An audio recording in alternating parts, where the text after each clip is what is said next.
ദൈവം എനിക്ക് തരുന്ന അനുഗ്രഹം. പിന്നെ നിങ്ങൾ ചിന്തിക്കുക, അത് എന്റെ കഴിവല്ല. ഫസ്റ്റ് ചെങ്ങന്നൂരിലെ ജനങ്ങൾ ഞങ്ങളോട് കാണിക്കുന്ന ഈ ഒരു സ്നേഹത്തിന് ഞങ്ങൾക്ക് അച്ചായൻസ് ഗ്രൂപ്പിനും ഞങ്ങളുടെ MD ടോണി ചായനും നിങ്ങളോടുള്ള സ്നേഹം പ്രത്യേകമായി നന്ദി അറിയിക്കുന്നു. പരിമിതികളുണ്ട്, ഹെൽത്ത് ഇഷ്യൂസ് ഉണ്ടെന്നറിയാം, ഹോസ്പിറ്റൽ അഡ്മിറ്റഡ് ആയിരുന്നു. ഇപ്പൊ നമ്മുടെ ഈ ഒരു ഇനഗ്രേഷന് വേണ്ടിയിട്ട് എത്തിയിരിക്കുകയാണെന്നറിയാം. എന്നാലും ചോദിക്കാനുള്ള ഒരു കാര്യമാണ്, എല്ലാവർക്കും അറിയാനുള്ള ഒരു കാര്യമാണ്. 400-ലധികം പേർക്ക് ദിവസവും ഭക്ഷണം നൽകുന്നു, 120 അധികം പിള്ളേരെ പഠിപ്പിക്കുന്നു, അതോടൊപ്പം തന്നെ 25-ലധികം പെൺകുട്ടികൾക്ക് ജീവിതം നൽകിയിരിക്കുന്നു, അവരുടെ കല്യാണം നടത്തി കൊടുത്തിരിക്കുന്നു. അതോടൊപ്പം തന്നെ അനവധി പേരെ സഹായിച്ചുകൊണ്ടിരിക്കുന്നു അല്ലെ. നമ്മൾ റീൽസ് ആയിട്ടും യൂട്യൂബിലായിട്ടും ഒക്കെ ഒരുപാട് കാണുകയാണ്.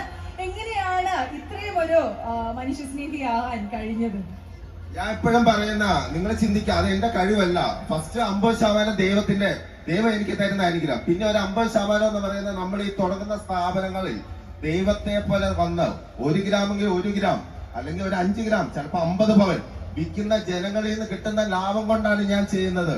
ഞാൻ എന്റെ കയ്യിൽ നിന്നല്ല ചെയ്യുന്നത്, നിങ്ങളാണ് എന്റെ ദൈവം. നിങ്ങൾ തരുന്നത് ചെയ്യുന്നത്. എന്റെ കൈ ജനിക്കുമ്പോഴേ കാശുമായിട്ടല്ല ഞാൻ വന്നിരിക്കുന്നത്, അതുകൊണ്ട് എനിക്ക് ചെയ്യാൻ പറ്റില്ല. പക്ഷെ നിങ്ങൾ തരുന്ന ലാഭത്തിൽ നിന്ന് നിർബന്ധമായിട്ടും 50% മാറ്റി വെച്ചാണ് ഞാൻ ചെയ്യുന്നത്. പിന്നെ എപ്പോഴും എല്ലാവരോടും പറയുന്നത്, നിങ്ങൾ കാണുന്ന വീഡിയോ മാത്രമേ ഉള്ളൂ കണ്ടിട്ടുള്ളൂ. ദൈവം തരുന്ന അതിലും വലിയൊരു കാര്യമുണ്ട്. 600 പേർക്കുള്ള അന്നദാനം, 25 പെൺകുട്ടികളെ ജീവിതത്തിലേക്ക് കടത്തിവിടുകയും 120 കുട്ടികളെ ഓരോ മാസം പഠിപ്പിക്കുകയും ചെയ്യാന്ന് പറയുന്നുണ്ടല്ലോ. അതാണ് എന്റെ ജീവിതത്തിലെ ഏറ്റവും വലിയ സന്തോഷം എന്ന് പറഞ്ഞാൽ അത് തന്നെയാണ്. അതൊക്കെയാണ് നിങ്ങൾ ഇനി മുന്നോട്ട് പോകട്ടെ. മുമ്പേ പറഞ്ഞ പോലെ GM പറഞ്ഞു, ചെങ്ങന്നൂര് വരുമ്പം ഇത്ര ആള് വരും എന്ന് സത്യം പറഞ്ഞ ഞാൻ പ്രതീക്ഷിച്ചില്ല കേട്ടോ. ഉറപ്പായിട്ടും പറയാം. ഷിനിലെ എന്റെ GM ആണ്, ഷിനിൽ എന്നാണ് പേര്. ഷിനിലെ എന്ത് ചെയ്യും, നമുക്ക് ചെങ്ങന്നൂര് വന്ന അത്ര ആള് വരുമോ?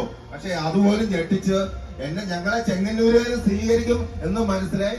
എത്ര നന്ദി പറഞ്ഞാലും മതിയാവില്ല. വളരെ സന്തോഷം.